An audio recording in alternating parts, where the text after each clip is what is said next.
అందరికీ నమస్కారం. Welcome to cooking tasty recipe channel. ఈరోజు ఎంతో సింపుల్గాను టేస్టీగా ఎండు రొయ్యల ఫ్రై అనేది ఎలా తయారు చేసుకోవాలో ఈ వీడియోలో చూపిస్తున్నాను. ఈ వీడియోని చివరి వరకు చూసి అలాగే నచ్చినట్టయితే లైక్ చేసి సబ్స్క్రైబ్ చేసుకోండి.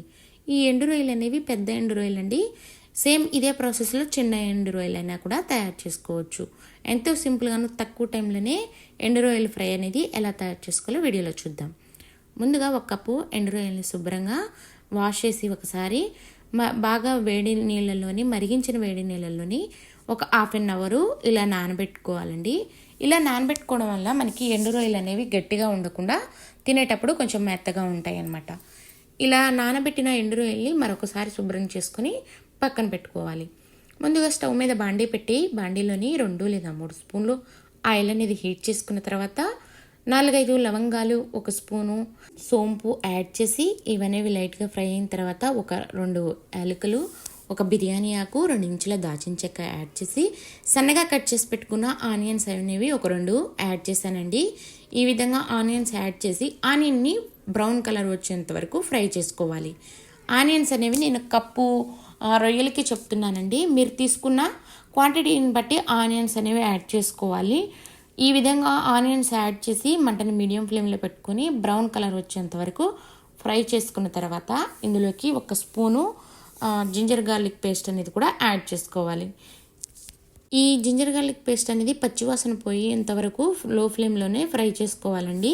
ఇలా ఫ్రై చేసుకోవడం వల్ల మనకి ఆనియన్స్ అలాగే జింజర్ గార్లిక్ పేస్ట్ పచ్చివాసన రాకుండా ఈ రొయ్యల ఫ్రై అనేది 2-3 రోజుల వరకు నిల్వ ఉంటుంది.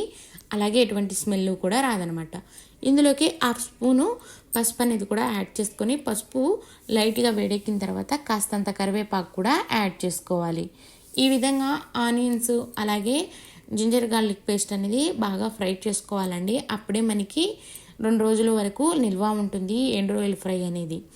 ఈ విధంగా కరివేపాకు అనేది యాడ్ చేసుకొని కరివేపాకు కాస్తంత వేడెక్కిందాక మంటని మీడియం ఫ్లేమ్లో పెట్టుకొని కలుపుకోవాలి. ఇలా కలుపుకున్న తర్వాత మనం ఎండు రొయ్యల్ని ముందుగా కడిగి శుభ్రంగా నానబెట్టాం కదా, వాటిని యాడ్ చేసి ఎటువంటి వాటర్ యాడ్ చేయకుండా అలాగే మూత పెట్టకుండా మంటని మీడియం ఫ్లేమ్లో పెట్టుకొని ఈ ఎండు రొయ్యల్ని ఫ్రై చేసుకోవాలన్నమాట. మనం ఈ ఎండు రొయ్యల్ని హాఫ్ అన్ అవరు వేడి నీళ్ళలో నానబెట్టాం కదా, దీనిలోంచి కాస్తంత వాటర్ అనేవి వస్తాయి. ఆ వాటర్తోనే ఇవనేవి బాగా ఫ్రై అవుతాయి అన్నమాట. ఇన్ కేస్ మీకు వాటర్ రాకపోయినా పర్లేదు, ఫ్రై అనేది సాఫ్ట్గానే ఉంటుంది. ఎందుకంటే వేడి వాటర్లో నానబెట్టాం కదా, అందుకని. ఇవి నేను చేస్తుంది పెద్ద రొయ్యలు కాబట్టి కాస్తంత వాటర్ అనేవి వచ్చాయి. అలా అని చిన్న ఎండు రొయ్యల్లోంచి వాటర్ అనేవి రావచ్చు, ఇన్ కేస్ రాకపోవచ్చు. ఒక్కొక్క రొయ్య విధానాన్ని బట్టి వాటర్ అనేవి వస్తాయన్నమాట. ఈ విధంగా కాస్తంత వాటర్ అడుగున వచ్చాయి చూసారు కదా.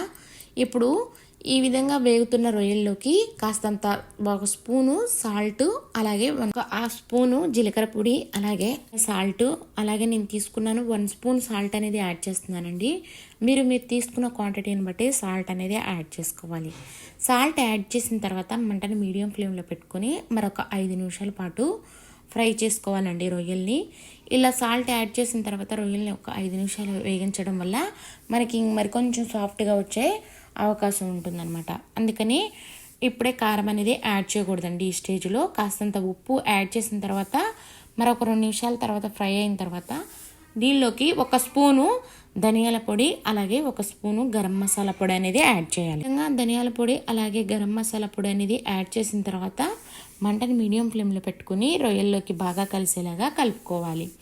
ఈ విధంగా కలిపిన తర్వాత మనకి రుచికి సరిపడా కారం అనేది కూడా లాస్ట్లో యాడ్ చేద్దాము. 1 స్పూను కారం అనేది యాడ్ చేస్తున్నానండి. నేను తీసుకుంది 1 కప్పు రొయ్యలకి 1 స్పూను కారం అనేది యాడ్ చేసి ఫ్రై చేస్తున్నాను. చూసారు కదా ఎంతో సింపుల్గాను టేస్టీగా రొయ్యల ఫ్రై అనేది ఈ విధంగా తయారు చేసుకోవచ్చండి. కారం యాడ్ చేసిన తర్వాత 2 నిమిషాలు ఫ్రై చేసి స్టవ్ ఆఫ్ చేసుకోవడమే. ఈ రొయ్యల ఫ్రై స్టఫింగ్కి చాలా అలాగే రసం ఇంకా పప్పుచారులోకి చాలా టేస్ట్గాను చాలా బాగుంటాయి. మీకు మాత్రం ఈ వీడియో నచ్చినట్టయితే తప్పకుండా లైక్ చేసి సబ్స్క్రైబ్ చేసుకోండి. అలాగే నచ్చినట్టయితే మీరు కూడా ట్రై చేసి కామెంట్ రూపంలో తెలపండి. థ్యాంక్స్ ఫర్ వాచింగ్ అండి.